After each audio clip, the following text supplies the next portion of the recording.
The aroma of freshly brewed coffee filled the small cafe in downtown Charleston, South Carolina. Normally, mornings here were vibrant with the hum of conversation and the clinking of mugs. Today, however, the atmosphere was heavy. A sense of unease hung over the room like a storm cloud, and even the regulars were speaking in hushed tones. Maria Caldwell, a young barista known for her warm smile and quick wit, stood behind the counter, mechanically preparing an order. Her mind was far from the cafe, lost in the swirl of fear that had gripped the city. Last night, yet another person had been shot in what local media were calling a string of senseless and random attacks. The sound of the doorbell jingling made Maria flinch. A man in a navy coat entered, glancing around nervously before ordering a black coffee. She forced a smile as she prepared his drink, but her hands trembled slightly as she handed him the cup.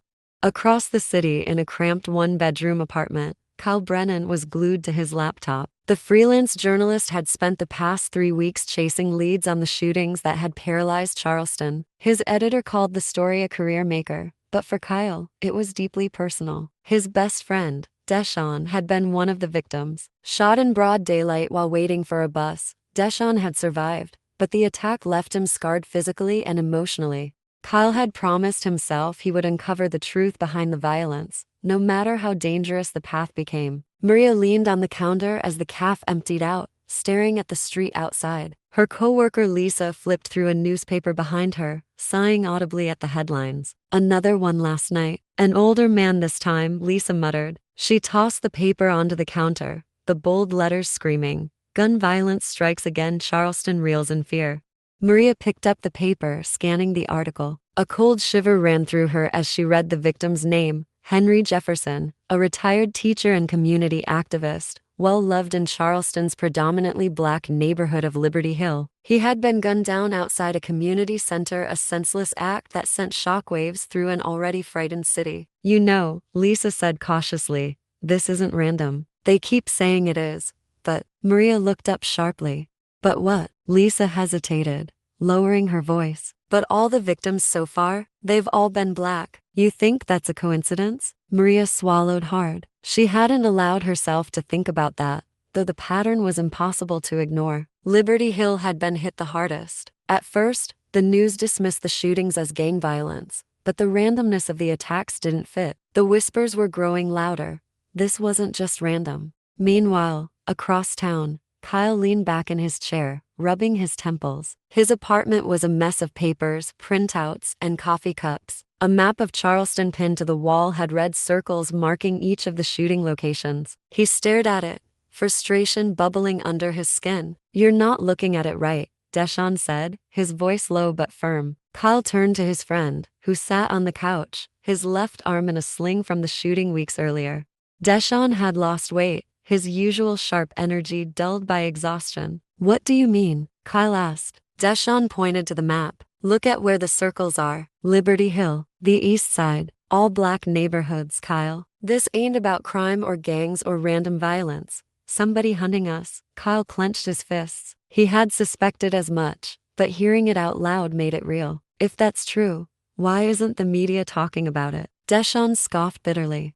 "Because nobody wants to call it what it is. Racism. They'd rather sweep it under the rug than admit there's a pattern." Kyle thought back to the interviews he'd conducted. The police had dismissed the notion of targeted violence, labeling the attacks as isolated incidents. But the reluctance to delve deeper felt deliberate. "Then we'll make them talk about it," Kyle said, determination hardening his voice. "We'll find proof." Over the next few days, Maria began noticing changes in the cafe. Customers from Liberty Hill stopped coming. Some regulars avoided making eye contact with her. A group of teenagers laughed loudly in a corner booth, their conversation peppered with insensitive remarks. "You hear about Liberty Hill?" one boy said. "Someone finally doing something about those gangs." Maria's blood boiled. She approached their table, her voice steady but cold. "You think this is funny? People are dying." The boy looked startled but shrugged. "I'm just saying, maybe this city's cleaning itself up." Maria glared at him, but before she could respond, her manager called her to the back. As she walked away, her hands clenched into fists. Kyle's investigation was gaining traction. He had interviewed victims' families, collected data on the locations, and even found a pattern in the timing of the attacks. But the most chilling discovery came from a police officer willing to talk off the record. "Look," the officer said, his voice tense, "nobody wants to admit it, but we think it's a hate group. They've been organizing online, talking about taking back Charleston. The department knows, but we can't prove anything yet." Kyle's stomach churned. This wasn't just a story, it was a powder keg. Maria had always seen the cafe as a safe space, a place where people could connect over steaming cups of coffee and shared stories. But now, it felt like a battlefield. The tension in Charleston had seeped into every corner of her life, leaving her feeling raw and exposed. Customers whispered about the violence with a mixture of fear and indifference, and Maria found herself bristling at their lack of empathy. Late one afternoon, as the cafe was winding down, Maria's mother called. "You've been staying away from Liberty Hill, right?" her mother asked, her voice tinged with worry. Maria hesitated. Her mother had fled their old neighborhood years ago, citing the violence and lack of opportunity. But Liberty Hill was still where Maria's heart belonged. It was where she had grown up, where she had learned to laugh, fight, and dream. "I go when I need to," Maria said cautiously. "Don't," her mother urged. "It's not safe. I know you care about that community, but you can't help anyone if you end up like." Her voice trailed off, but Maria knew what she meant. Like the others. Maria didn't respond, but her chest tightened. She couldn't abandon Liberty Hill, not now when the neighborhood needed every voice it could get. Meanwhile, Kyle was piecing together a chilling timeline. The attacks weren't just targeting Liberty Hill residents, they were escalating. Each shooting was closer to a school, a church, a community center. It was as if someone was trying to send a message. No place was safe. Late one night, Kyle knocked on Maria's door. "I need your help," he said without preamble. Maria frowned, crossing her arms. "With what?" Kyle held up a folder stuffed with papers. "I've got evidence, real evidence that these attacks are racially motivated. The police aren't acting fast enough, and the media's too scared to take a stand. But if we get the community involved, we can force them to listen." Maria hesitated. She didn't know Kyle well, but she had seen his articles in the local paper.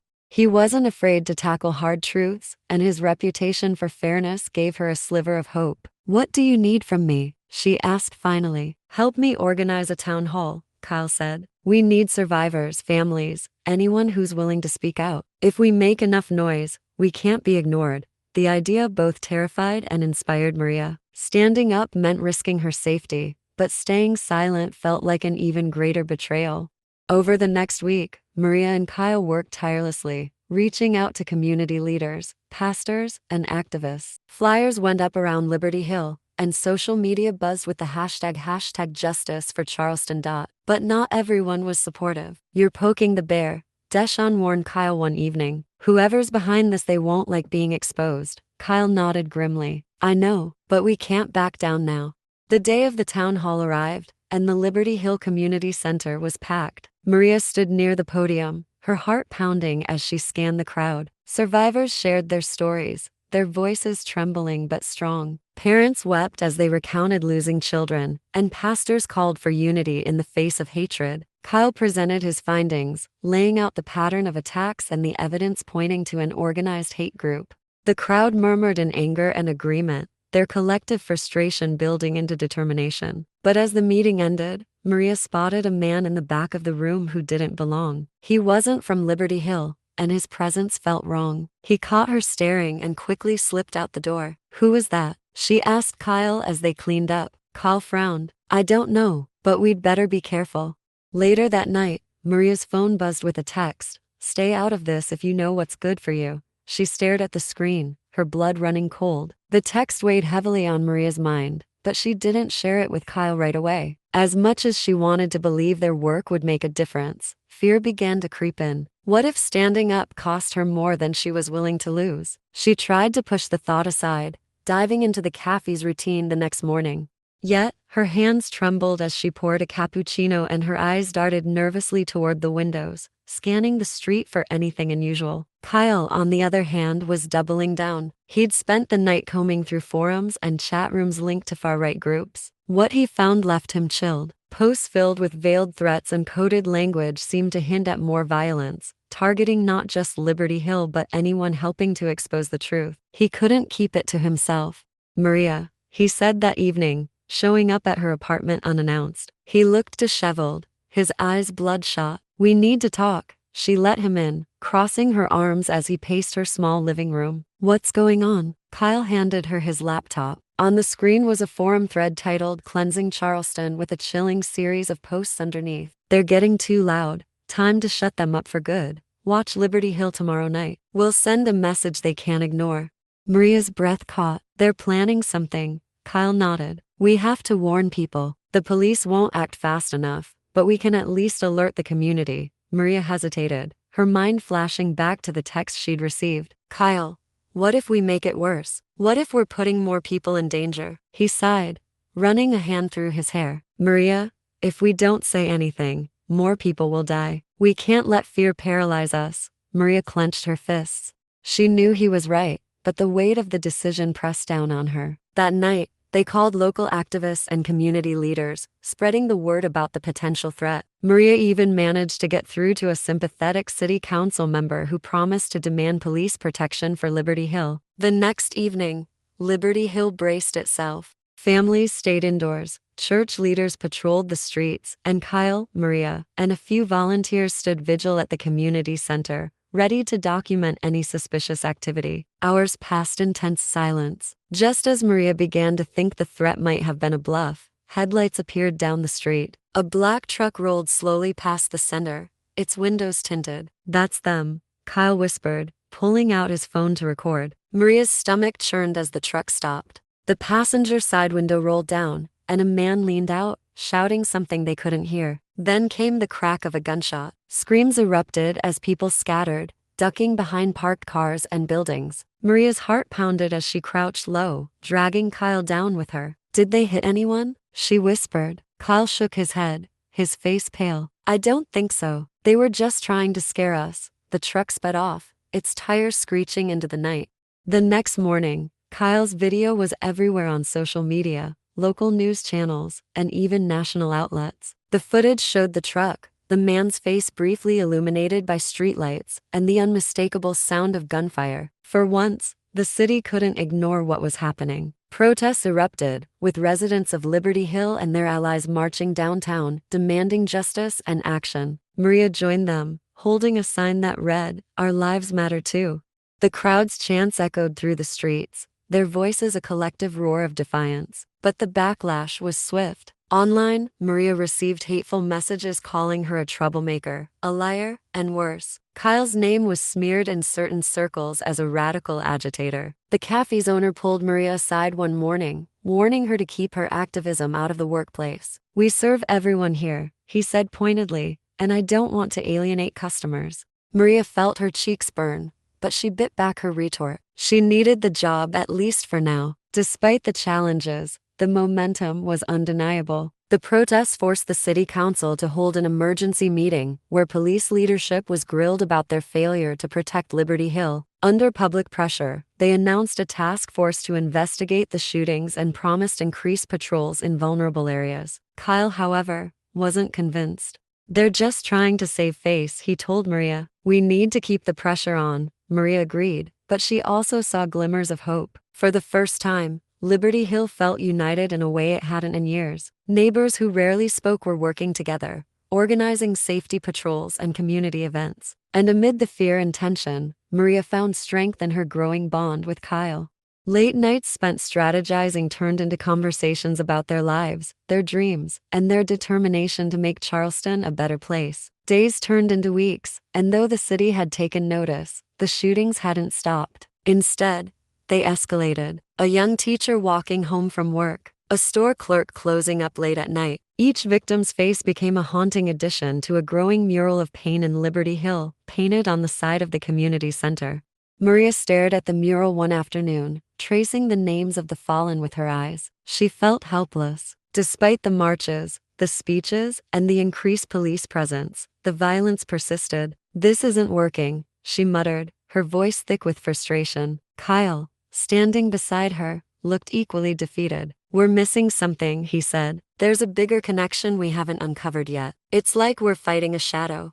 It was during one of their late-night strategy sessions that the breakthrough came. Kyle had been poring over social media activity when he found an account that seemed suspicious. "Look at this," he said, sliding his laptop toward Maria. The account belonged to a user named Southern Patriot 1776 and was filled with inflammatory rhetoric about taking back Charleston and coded language that sounded disturbingly similar to the posts Kyle had seen in the hate group forums. "What's so special about this one?" Maria asked, scanning the posts. Kyle clicked on a link. "Because I traced it back to this." The screen displayed a profile photo of a smiling man in a crisp suit, his LinkedIn page. His name was Marcus Ellison, and he was a local business owner with deep ties to Charleston's political and law enforcement communities. "Ellison Construction?" Maria asked, recognizing the name from billboards around town. Kyle nodded. "Exactly. He's wealthy, influential, and if my research is right, he's funneling money to far-right groups behind the violence." Maria's stomach twisted. The idea that someone so prominent could be orchestrating the chaos felt surreal, but it also made sense. The connections, the cover-ups, it all pointed to someone with power. "We can't just accuse him without proof," Maria said cautiously. "I know," Kyle replied, "but if we follow the money trail, we can expose him." The next few days were a blur of digging through financial records, interviewing anonymous sources, and piecing together a puzzle that was both damning and terrifying. The deeper they went, the more dangerous it became. One evening, Maria found her apartment door ajar. She froze, her breath catching in her throat. "Hello?" she called out, her voice trembling. No answer. She stepped inside cautiously, her heart pounding. The apartment was eerily quiet, but the chaos was immediately clear. Her drawers had been rifled through, papers strewn across the floor. Her laptop was gone. Maria's knees buckled as the weight of what happened sank in. Someone had broken in, searching for something, or worse, sending her a message. Kyle was furious when he heard. "This is getting out of hand," he said, pacing Maria's living room. "We need to go to the police." Maria shook her head. "And tell them what?" "That we think a wealthy businessman is behind the shootings? That someone broke into my apartment to scare me? They'll laugh us out of the station." Kyle clenched his fists. "Then we go public. We have enough to at least start the conversation." Maria hesitated. "And what happens when they retaliate?" "They're not just going to sit back and let us ruin them, Kyle." Kyle's gaze softened. "I know, but if we don't act now, more people will die. We can't let them win." They decided to take their findings to a national journalist Kyle had worked with before, someone who could amplify the story beyond Charleston. The meeting was set for a late-night diner just outside the city. Maria arrived first, her nerves on edge as she scanned the nearly empty restaurant. She recognized the journalist, a middle-aged woman with sharp eyes and a no-nonsense demeanor, seated in a booth. Kyle arrived moments later, carrying a folder of documents. "This is everything," he said as he handed it over. The journalist flipped through the pages, her expression shifting from skepticism to alarm. "This is big," she said finally. "If even half of this checks out, it'll blow the lid off Charleston's power structure." Maria felt a surge of hope, but it was short-lived. As they left the diner, headlights flashed behind them. A black SUV idled ominously in the parking lot. "Stay calm," Kyle said, his voice low. The SUV didn't move as they got into Maria's car, but as she drove away, it followed. Her hands gripped the wheel tightly, her pulse racing. "Turn here," Kyle said, pointing to a side street. Maria took the turn, her heart pounding. The SUV followed. Kyle grabbed his phone. "I'm calling the police." But before he could dial, the SUV veered off, disappearing into the night. They sat in silence for a moment, the weight of what had just happened sinking in. "They know we're onto them," Maria said finally, her voice trembling. Kyle nodded. "Good, that means we're close." The SUV's pursuit marked a turning point for Maria and Kyle. It was no longer just about exposing the truth, it was about survival. They had rattled the hornet's nest, and the danger was now impossible to ignore. The next day, Kyle's inbox was flooded with hate mail, some of it chillingly specific. One email read, "Stay out of things that don't concern you. Last warning." Another included an image of a bullet, its meaning unmistakable. Maria, too, faced mounting pressure. A few customers at the cafe had started giving her cold, accusatory looks. One man muttered as he left, "Traitor to your own kind," leaving her stunned and shaken. But for every threat they faced, there were also signs of support. People from Liberty Hill began showing up at the cafe to thank Maria. One woman brought a basket of homemade bread, her eyes welling with tears as she whispered, "You're braver than I could ever be." The national journalist Kyle had contacted published the story 2 days later. The headline read, "Charleston's Dark Secret. Allegations of racism and corruption behind wave of shootings." The article detailed everything: the hate group connections, the financial ties to Marcus Ellison, and the police's failure to act decisively. The story ignited a firestorm. National news outlets picked it up, and protests swelled in size. The mayor issued a statement promising a full investigation, while the police department scrambled to defend its reputation. For Liberty Hill, the article was a beacon of hope. Residents felt validated, their pain finally acknowledged on a national scale. But for Maria and Kyle, the fallout was far more personal. A few nights later, Maria was locking up the cafe when her phone buzzed. It was Kyle. "Turn on the news," he said, his voice urgent. Maria hurried to the small TV behind the counter. The screen showed a reporter standing in front of Ellison Construction's headquarters, flames licking the edges of the building. "Breaking news," the reporter said. "The offices of Marcus Ellison have been set on fire in what appears to be an act of arson. Police have yet to identify any suspects, but tensions remain high following recent allegations linking Ellison to hate groups responsible for racially motivated shootings." Maria's heart sank. "This is bad," she said into the phone. "I know," Kyle replied. "This isn't how I wanted it to happen. People are going to think we had something to do with this," Maria said, her voice trembling. Kyle sighed. "I'm more worried about what this means for the investigation. If they can spin this as a witch hunt, they'll use it to discredit everything we've done." Maria leaned against the counter, her mind racing. The line between justice and chaos was blurring, and the consequences of their actions were spiraling out of control. The days that followed were a whirlwind. Ellison Construction's CEO, Marcus Ellison, held a press conference, painting himself as a victim of baseless accusations and cancel culture. Flanked by his lawyers, he denied any connection to hate groups and accused Kyle and Maria of inciting violence. "It's a smear campaign," Ellison said, his tone measured but furious. "And I won't stand for it." Maria felt sick watching the broadcast. Ellison's polished demeanor and calculated words made him seem credible, and she could see how people might believe him. Meanwhile, Liberty Hill was divided. Some residents celebrated the article and the fire as a turning point, a sign that change was coming. Others worried that the attention would only bring more danger. Kyle and Maria found themselves at the center of the storm. Protest leaders called on them to keep speaking out, while detractors accused them of reckless activism. "You lit the match," Deshawn said bluntly one night, sitting across from Kyle in his apartment. "We didn't start the fire," Kyle shot back. "Ellison and his cronies did. We're just shining a light on it." "Yeah? And what happens when they come after you?" "After her?" Deshawn jerked his head toward Maria, who sat silently on the couch. "We knew the risks," Maria said quietly. "We can't back down now." Deshawn sighed, shaking his head. "Just don't make the mistake of thinking they're playing fair." The retaliation came swiftly. Maria's landlord called, claiming there were complaints about her activist activities and suggesting she might need to find a new place to live. Kyle's freelance contracts began drying up, with editors citing concerns about his objectivity, but the breaking point came when the cafe was vandalized. Maria arrived one morning to find the front windows shattered and the words "Stay silent or else" spray painted across the door. Her boss stared at the damage, his face pale. "I can't do this anymore," he said. "Maria, you're a good worker, but this is bad for business." "I'm sorry, but I have to let you go." Maria's heart broke, but she nodded. She had seen this coming. That night, Maria and Kyle sat in her dimly lit apartment, the weight of everything pressing down on them. "We're losing everything," Maria said, her voice barely above a whisper. Kyle reached for her hand. "Not everything," he said firmly.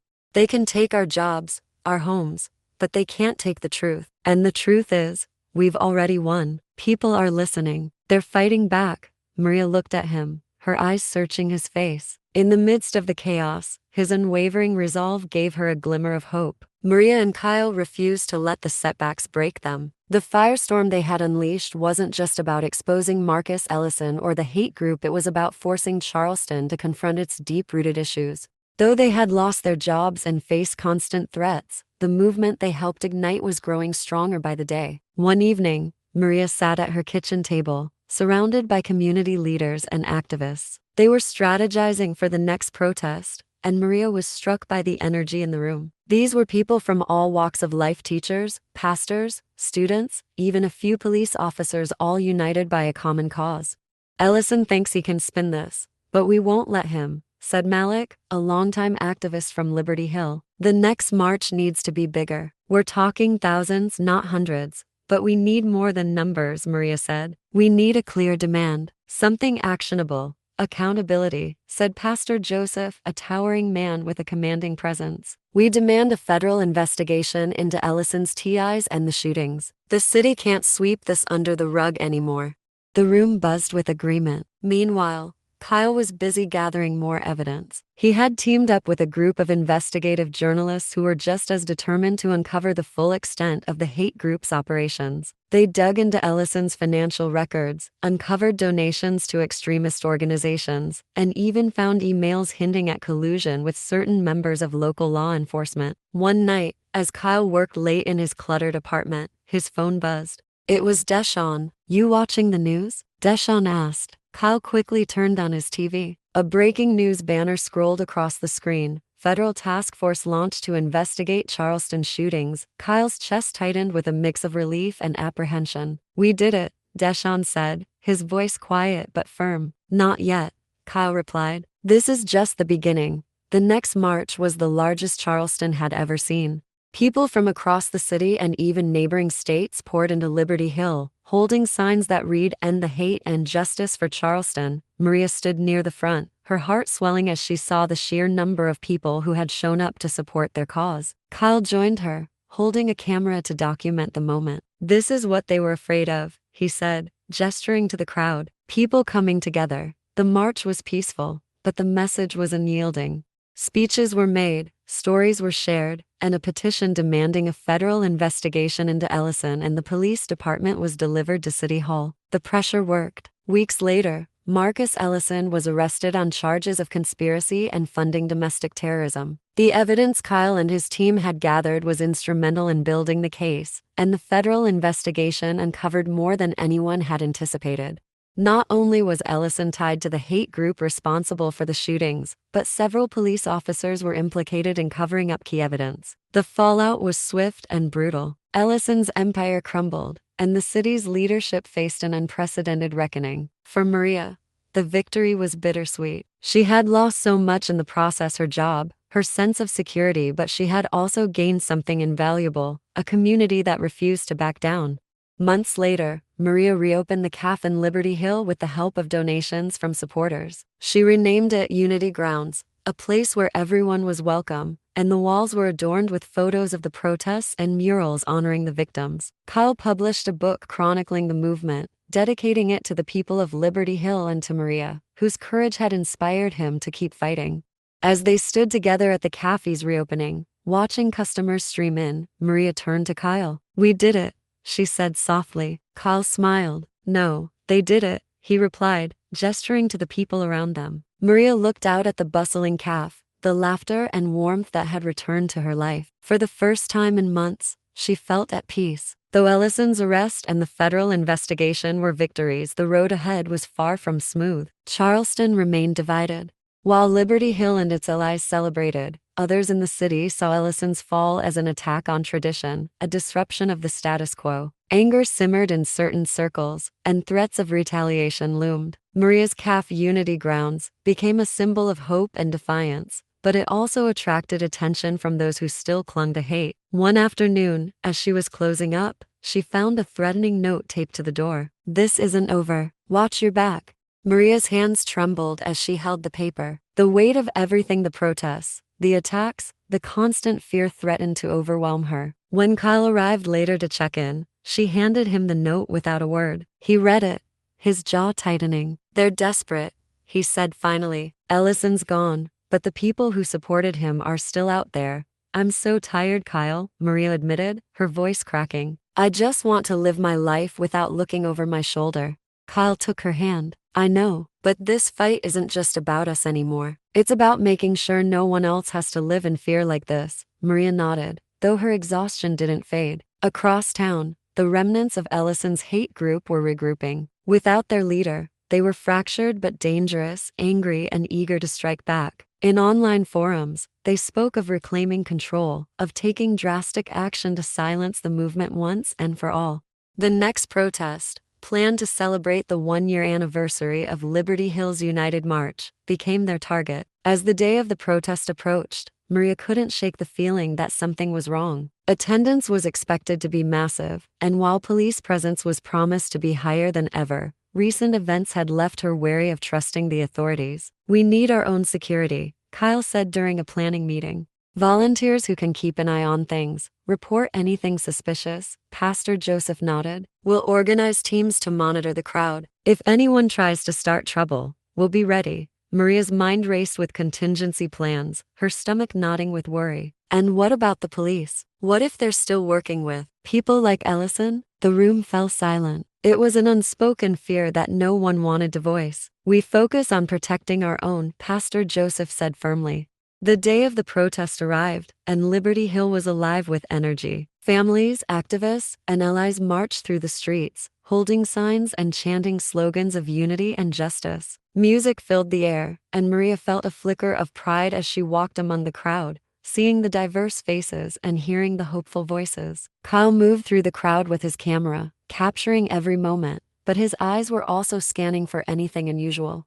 Near the edge of the protest route, he spotted a man lingering by a parked van, his face partially obscured by a baseball cap. Something about his demeanor set off alarms in Kyle's mind. "Kyle," Maria's voice called out, snapping him back to the moment. She was waving him over to a group of young protesters who wanted to share their stories. He hesitated, glancing back toward the van, but the man was gone. As the march neared its conclusion at the Liberty Hill Community Center, Maria took the stage to address the crowd. Her voice trembled at first, but as she spoke about the power of unity and the resilience of the community, her confidence grew. "Liberty Hill has shown the world what we're capable of," she said. "This fight hasn't been easy, and it's far from over. But today, we prove that love and justice are stronger than hate." The crowd erupted into cheers, their voices echoing through the streets. But just as Maria stepped off the stage, a loud bang shattered the celebration. Chaos erupted as people screamed and scattered, ducking for cover. Kyle grabbed Maria, pulling her behind a nearby barricade. "What was that?" she gasped, her heart pounding. Kyle peered around the corner, his camera still rolling. "I don't know.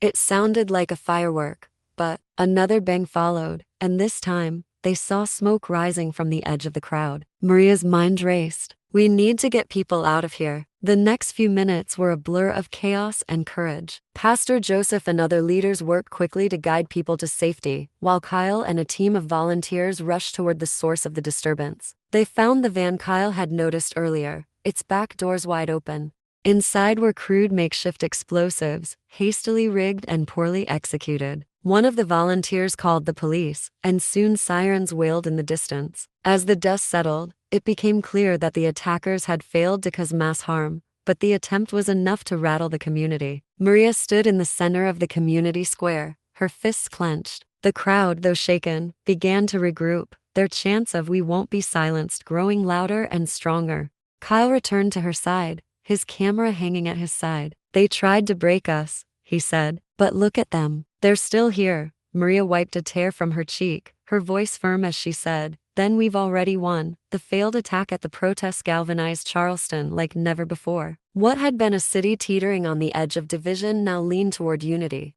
The attempted violence had backfired spectacularly, revealing the extent of the hate group's desperation and solidifying public support for Liberty Hill's movement. Still, for Maria and Kyle, the incident marked a critical turning point. They knew the fight wasn't over. The attackers hadn't been caught, and questions about lingering corruption within the police force remained unanswered. The stakes had never been higher, and the next move would need to count. Kyle worked late into the night, reviewing the footage from the protest. His camera had caught fleeting glimpses of two men near the van, their faces partially obscured. One wore a distinct red baseball cap with a logo that Kyle recognized it belonged to a security company contracted by Ellison Construction. "This is it," he muttered, piecing together images, timestamps, and connections. Maria, seated across the table, frowned as she reviewed the files. If this ties back to Ellison, it could prove he wasn't just funding the group, he was actively involved in planning these attacks. Kyle nodded. "Exactly. And if we can prove it, We won't just be exposing him, we'll dismantle what's left of his network. They decided to take their findings directly to the federal investigators, bypassing local authorities they still didn't trust. The following morning, they arrived at the FBI field office in Charleston with a folder of evidence and a renewed sense of determination. Agent Carter, a no-nonsense woman with sharp eyes and a firm handshake, led them into a conference room. Kyle laid out the connections, the van, the security company, and the links to Ellison's financial records. As Maria spoke about the community's fears and resilience, Carter's expression softened slightly. "This is substantial," Carter said finally.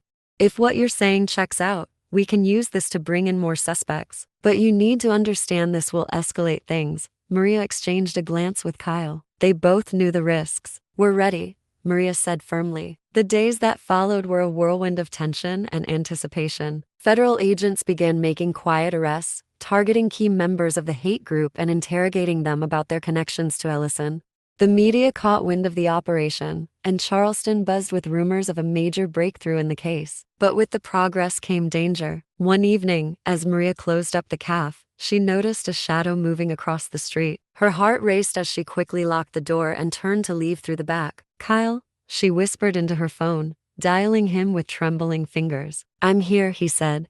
"What's wrong?" "I think someone's following me," she said, her voice barely audible. "Stay on the line," Kyle replied. "I'm coming to you." Maria moved quickly through the alley, her breath hitching as footsteps echoed behind her. She turned a corner and nearly screamed, but it was Kyle, sprinting toward her. He grabbed her hand. "Come on." Together, they ducked into a nearby building, locking the door behind them. The footsteps faded, but the fear lingered. "We can't keep living like this," Maria said, her voice trembling. Kyle nodded, his jaw tight. "We won't have to. Not for much longer." The next morning, the front page of the Charleston Gazette read, "Ellison's network exposed. Hate group leader arrested in FBI sting." Maria sat at the cafe, her hands gripping the paper. The article detailed a sweeping operation that had dismantled what remained of Ellison's organization.